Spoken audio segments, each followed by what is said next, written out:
అండి. ఈ స్టోరీ మీకు నచ్చినట్లయితే లైక్ చేసి సబ్స్క్రైబ్ చేసుకోండి. కట్ చేస్తే అది ఫుల్ సౌండ్ పట్టి వాళ్ళ ఇల్లు. సిటీలోనే పేరు మోసిన businessman mister Vikram Dev విల్లాది. ఆయన డిసిప్లిన్కి బ్రాండ్ అంబాసిడర్. తను తప్పు చేయడు. ఆయన ఫీలింగ్ ఎవరు చేసినా సహించుడు. ఈ టైగర్ బాబు. ఆయన భార్య గౌతమి. వాళ్ళకి ఇద్దరు కూతుళ్ళు, విశిష్ట, వైష్ణవి. పెద్దమ్మాయి మన హీరోయిన్ పాప విశిష్ట. ఎంబీఏ చదువుతుంది. కొంచెం భయస్తురాలు.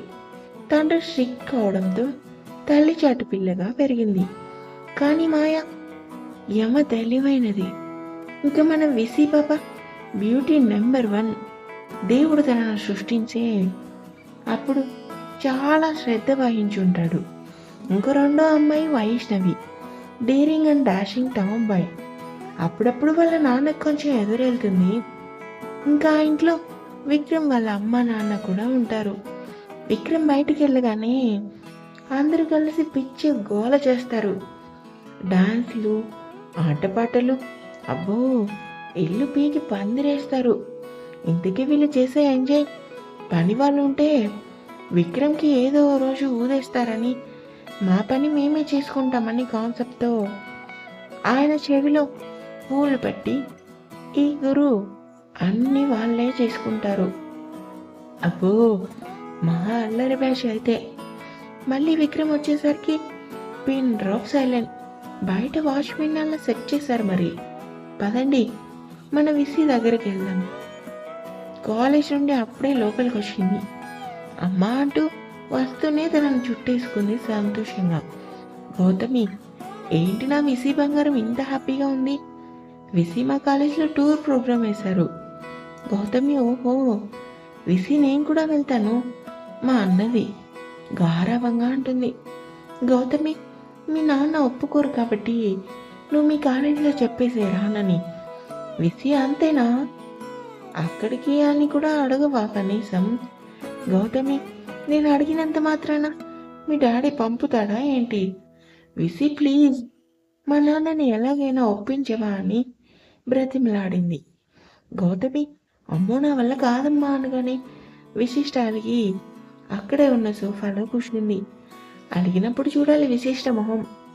కలువరేకుల్లాంటి కళ్ళలో చీరుకోపం, గులాబీ రేకులాంటి పెదవులను పండితో నలుపుతూ చేతి వేలను ఒకదానితో ఒకటి పెనేసి కూర్చుంటుంది.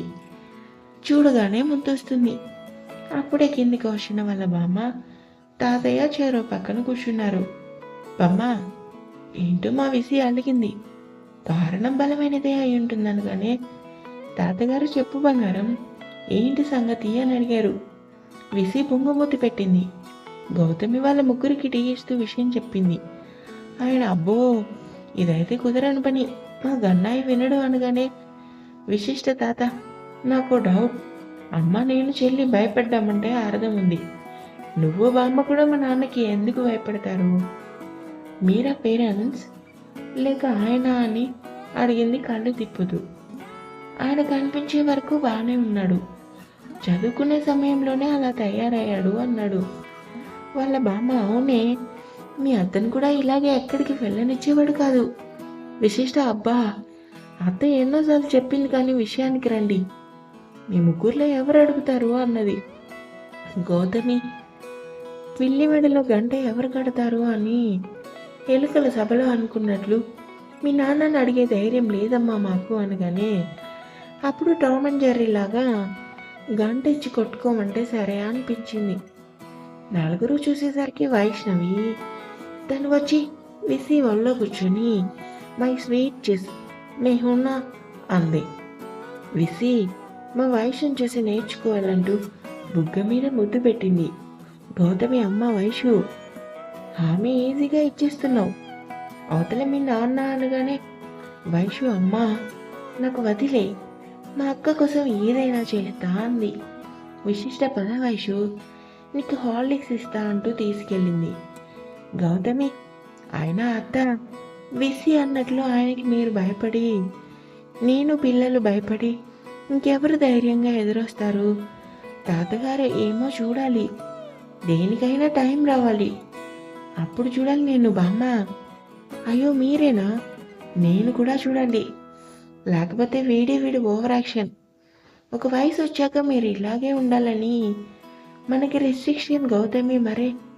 నేను పెద్దగా నవ్వకూడదు, ఎక్కువసేపు మాట్లాడకూడదు. తాతగారు సరే కానీ మష్రూమ్ బిర్యానీ కదా ఇవాళ మన స్పెషల్ ఐటెం. తొందరగా వండితే కానిచ్చేద్దాం. వాడొచ్చేలోపు పట్టుపడదామన్నారు. బామ్మ మరే లేకపోతే 2 పుల్కా గ్లాస్ మజ్జిగ ఏ మూలకి సరిపోతుంది? గౌతమి సరే, నేను పిల్లలు ఆ పనిలో ఉంటాం అంటూ కిచెన్లోకి వెళ్ళింది. అదండి tiger Babu rules and regulations. ఇంతేనా? ఇంకా చాలా ఉన్నాయి. ముందు ముందు చూద్దాం. రాత్రి టైం 2:10.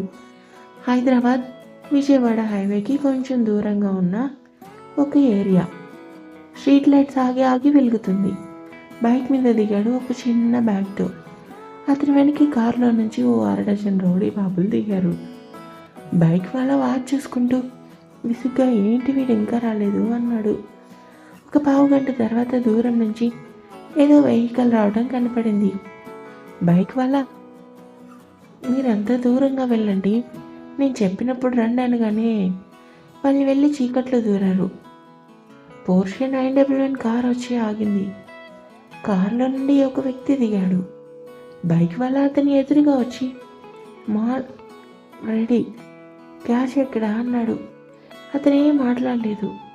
సిగరెట్ తీసి వెలిగించి పొగ బైక్ వాళ్ళ మీద ఊదాడు. బైక్ వాళ్ళ కోపంగా ఏంటిది, ముందు క్యాష్ ఇస్తే నేను వెళ్తా అంటూ మాల్ అతనికి ఇచ్చాడు. అతను క్యాష్ ఉన్న బ్యాగ్ ఇచ్చి మాల్ తీసుకున్నాడు. కార్ దగ్గరికి వెళ్తుంటే బైక్ వాళ్ళ చిన్నగా విదిలేశాడు. అంతే, ఆ రౌడీలు వచ్చి అతని దగ్గర ఉన్న మాల్ బ్యాగ్లో లాక్కున్నారు. అతను కోపంగా చూస్తుంటే బైక్ వాళ్ళ నవ్వి, పోయినా సారీ, నేను బైక్ పంచర్ అయ్యి లేటుగా వస్తే ఏం చేసావు? క్యాష్లో 10,000 కట్ చేసావు. మరి నువ్వు ఇవాళ లేట్ కదా, అందుకు నీది ఏదో ఒకటి చేయాలి కదా అంటూ రౌడీస్తో, ఏంట్రా ఇంకా చూస్తున్నారు, వీడి కాళ్ళు చెయ్యో ఏదో ఒకటి కట్ చేయండి అన్నాడు. వాళ్ళు అతను కొట్టబోతుంటే అతను ఒక్కొక్కటి చేతిని మెలిపెట్టి తన చేతితో కడుపులో గుద్దుతూ అందరినీ 5 నిమిషాలు మడిచి కూర్చోబెట్టాడు. వాళ్ళ దగ్గర తన మాల్ తీసుకొని బైక్ వాళ్ళ భయంతో బండి స్టార్ట్ చేశాడు. అతని చుట్టూ చూసి చిన్న కర్ర కనపడి తీసుకొని విసిరించాడు. అంతే, బండి కింద పడిపోయింది. అతని బైక్ వాళ్ళని పైకి లేపి, ఏరా వీరాకే టెండర్ పెట్టావా అంటూ అంతకుముందు ఇచ్చిన చిన్న బ్యాగ్ తీసుకొని అందులో నుండి కొంత క్యాష్ తీసుకొని ఆ బ్యాగ్ తన మొహం మీద విసిరేసి కార్ స్టార్ట్ చేసి వెళ్ళిపోయాడు. తెల్లవారుజామున కార్ ఫాస్ట్గా వచ్చి ఒక ఫామ్ హౌస్లోకి వెళ్ళింది. వీరా ఆ బ్యాగ్ తీసుకొని లోపలికి రాగానే అక్కడే ఉన్న ఒక అంకుల్ ముందు పడేశాడు. ఆ అంకుల్ వయసు సుమారు 50 సంవత్సరాలు ఉంటాయి. పేరు త్రినాథ్. త్రినాథ్ బ్యాగ్ తీసుకొని అందులో నుండి పౌచ్ తీశాడు. వాటిలో నుండి డైమండ్ చేతులు తీసుకొని కౌంట్ చేశాడు. వీరా, ఈ డైమండ్ చాలా వాల్యూ, ఎంతో తెలుసా అన్నాడు ఒక్కదాన్ని పరిశీలిస్తూ. వీరా సిగరెట్ తీసి వెలిగించి తెలీదు అన్నట్టు తలూపాడు. త్రినాథ్, 10 కోట్ల పైనే. ఇంకా నువ్వు తీసుకెళ్ళిన నా కార్ వాల్యూ అని చెప్పేలోపు వీరా చిరాగ్గా ఫేస్ పెట్టి, ఇదంతా నాకెందుకు చెప్తున్నావు అన్నాడు. ఆయన ఎందుకంటే నువ్వు నా దగ్గర పని చేయడం కోసం. ఇప్పుడు నీకు ఎంత ఇస్తానో లెక్కలేదు. ఇంకా నువ్వు ఊహించిన విలాసవంతమైన జీవితం అన్నాడు. పక్కనే ఇదంతా గమనిస్తున్న ఆయన పిఏ వీర ఏం చెప్తాడా అని చూస్తున్నాడు. వీర నాకు ఇవ్వాల్సిన డబ్బు ఇస్తే నేను పోతా అన్నాడు. ఆయన నువ్వు మారవురా అనగానే, వీరా రా అనద్దు, నాకు నచ్చదు అన్నాడు చిరాగ్గా. ఆయన ఇంకేం మాట్లాడకుండా తన పిఏకి సైగ చేయడంతో అతను కొంత అమౌంట్ ఇచ్చాడు. వీరా తీసుకుని వెళ్తుంటే ఆయన వీరాని ఫోన్ నెంబర్ ఈసారైనా ఇస్తావా అన్నాడు. వీరా, ఇవ్వను, నీకు అవసరమైతే తెలుసుగా నన్ను ఎలా కాంటాక్ట్ చేయాలో అని బయటకు వచ్చి తన రాయల్ ఎన్ఫీల్డ్ తీసి ముందుకు పోనిచ్చాడు. వీరా వెళ్ళాక లోపల పిఏ వాళ్ళ సార్తో, అంత పొగరేంటి సార్ వాడికి, మీరు అంత పెద్ద ఆఫర్ ఇస్తే కనీసం సమాధానం కూడా చెప్పకుండా అలా వెళ్ళిపోయాడు. అయినా మిమ్మల్ని నువ్వు అంటాడేంటి? త్రినాథ్ ఎందుకంటే వాడు వీర కనుక. వీర అందరిలాంటి వాడు కాదు, అందరిలో ఒకడు కాదు. వాడికి పొగరెక్కువ, ఎందుకంటే ఎవరికి తల వంచడు కాబట్టి. వాడు నా దగ్గర ఆఫర్ ఎందుకు తీసుకోలేదు అని అడిగావు కదా. వాడు తీసుకోవడని నాకు తెలుసు, ఎందుకంటే వాడు ఎవరి పెత్తనానికి సహించడు కనుక. పిఏ బాబు ఏంటి సార్, వాడు ఏమైనా హీరోనా? అంతగా వాడి క్వాలిటీస్ అన్ని గొప్పగా చెప్తున్నారు. ఒక దొంగ స్మగ్లర్. త్రినాథ్ దొంగే కాదనను, బట్ దొంగతనాలు చేయడం వాడికి బటర్తో పెట్టిన ఎడ్యుకేషన్. ఇంకా స్మగ్లింగ్ అంటావా? డైమండ్స్ తప్పితే ఏమీ చేయడు. ఇంకా సెటిల్మెంట్స్ అవి చేస్తాడనుకో, కానీ నా లైఫ్లో టైంలో ఒక్కసారైనా నా దగ్గర కాదు కదా. నా కింద పని చేయాలా వాడు అనగానే, పిఏ వీడి వాళ్ళకం చూస్తుంటే చేసేవాడిలా లేడు సార్. త్రినాథ్ చూద్దాం, టైం రావాలి. హైదరాబాద్ సిటీ నుంచి దూరంగా 70 కిలోమీటర్లు ఉన్న ఒక ఏరియాలోకి ఎంటర్ అయ్యాడు వీర. ఇదంతా ఇప్పుడిప్పుడే డెవలప్ అవుతుంది. దారంతా చెట్లు, ఇల్లు కూడా తక్కువే. అక్కడక్కడ కన్స్ట్రక్షన్ అవుతున్నాయి. ఏకాంతపురం అని పేరైతే సరిపోతుందేమో ఆ ఏరియాకి. ఇది ఒక డూప్లెక్స్ హోమ్. వీర తన బైక్ని తన ఇంటి ముందు ఆపి లోపలికి వెళ్తుంటే, లోపల నుండి వాడు నడిపే బండి రాయల్ ఎన్ఫీల్డ్. వాడి చూపుల్లో ఉంది చిగువేరా ట్రెండ్ అనే సాంగ్ వస్తుంది. ఈ వీర ఎప్పుడు చూసినా మొహం ఇలా పెట్టుకుంటాడు. వీర లోపలికి వెళ్ళగానే ఖాళీ వీర రైట్ హ్యాండ్ ఎదురొచ్చాడు. వీర క్యాష్ ఇవ్వగానే ఖాళీ కౌంట్ చేసి, అదేంటి అమౌంట్ బరువుగా ఉంది? వీర మాల్ ఇచ్చిన వాడిని ఒళ్ళు బరువు తగ్గింది. ఖాళీ ఓ, ఈ సంగతి తెలిసి నీతో పెట్టుకున్నాడా? వీర ఏం మాట్లాడలేదు. ఖాళీ వీర, మీ నాన్న వచ్చి వెళ్ళాడు నీకోసం అంటూ నసిగాడు. వీర సీరియస్గా చూసేసరికి ఖాళీ ఏం మాట్లాడలేదు. ఏంటో వీడు ఒకసారి అర్థం కాడు, ఎందుకు వచ్చాడనా? వస్తే నాతో ఎందుకు చెప్తున్నావనా? ఆ చూపేంటో వాడేంటో. వీర సుబ్బుగాడు ఫోన్ చేశాడా? ఖాళీ లేదు. ఇంకా వీర ఏం మాట్లాడకుండా పైకి వెళ్ళాడు. ఖాళీ అక్కడ కూర్చొని నిన్న ఏం జరుగుతుందో గుర్తు చేసుకున్నాడు. సింహ, సుబ్బు వీర కింద పని చేస్తున్నారు. వీర అంటే చచ్చేంత భయం. వీర వీళ్ళతో, రే కింగ్ కోటిలో హిరాలాల్ సేటి ఇల్లు తెలుసుగా? సుబ్బు తెలుసు, మన వజ్రాలం మీద ఆయనకేగా. వీర ఆ ఇల్లు నాకు అమ్మేయమని వెళ్ళి వాడికి చెప్పండి అంటూ వెళ్ళిపోయాడు. సింహ ఖాళీతో, ఇదేంట్రా వీడేమైనా డాన్ అనుకుంటున్నాడా? వెళ్ళి చెప్పగానే ఆయన భయపడి అమ్మడానికి. సుబ్బు, ఆయన ఎందుకు? ఖాళీ అది నాకు తెలియదు, వీడెప్పుడో ఆ ఇల్లు చూశాడు, నాకు కారణాలు ఏం చెప్పలేదు. మీరు వెళ్ళి ఆయనకు మాట పడేయండి, నాకు తెలిసి ఎటు వినడు. వీడి పేరు చెప్పండి, తర్వాత చూద్దామని. కానీ వీళ్ళిద్దరూ ఆ సైట్ ఇంటికి వెళ్ళారు. ఖాళీ ఇప్పుడు వాళ్ళ కోసమే వెయిటింగ్.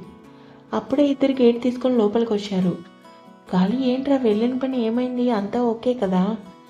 సింహ, ఏంటి ఓకే అంటూ తల కొట్టుకున్నాడు. ఖాళీ, రే సుబ్బు ఏమైందిరా, ఎందుకు వీడు తల కొట్టుకుంటున్నాడు?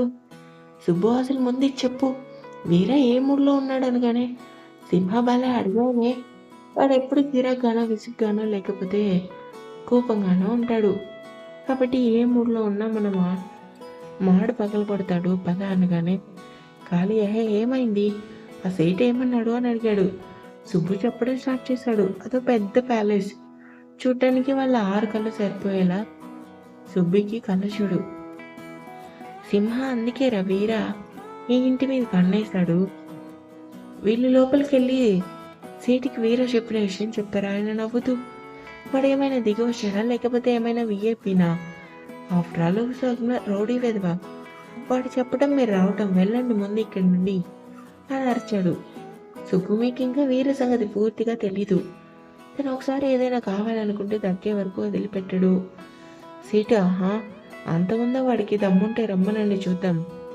నాకు అటు పోలీస్ సీటు పెద్ద పెద్ద రౌడీ సీటులు తెలుసు, మర్యాదగా వెళ్ళండి అన్నాడు. సుబ్బు, అదిరా జరిగింది. అది విని ఖాళీ అనుకున్నా, మీరు రేపు మళ్ళీ వెళ్ళండి, రెండోసారి గట్టిగా వార్నింగ్ ఇవ్వండి. నాకు తెలిసి వాడంత తేలిగ్గా ఒప్పుకోడు. సింహానికి ఇలాంటివి బాగానే తెలుస్తాయి. ఆయన ఒప్పుకోడంటావు, వీర వినడు అంటావు, మమ్మల్ని ఏం చేయమంటావు అది నువ్వే చెప్పు అన్నాడు వెటకారంగా. ఖాళీ, సింపుల్, రేపు వెళ్ళి అక్కడి నుంచి వీరకి కాలు కాల్పండి, వీడు చూసుకుంటాడు అనేసి వెళ్ళిపోయాడు.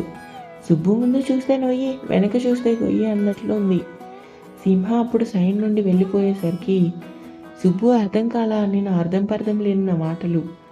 సింహ రేపు నువ్వేం మాట్లాడుతూ ఆ సైడ్ని నేను హ్యాండిల్ చేస్తా అన్నాడు.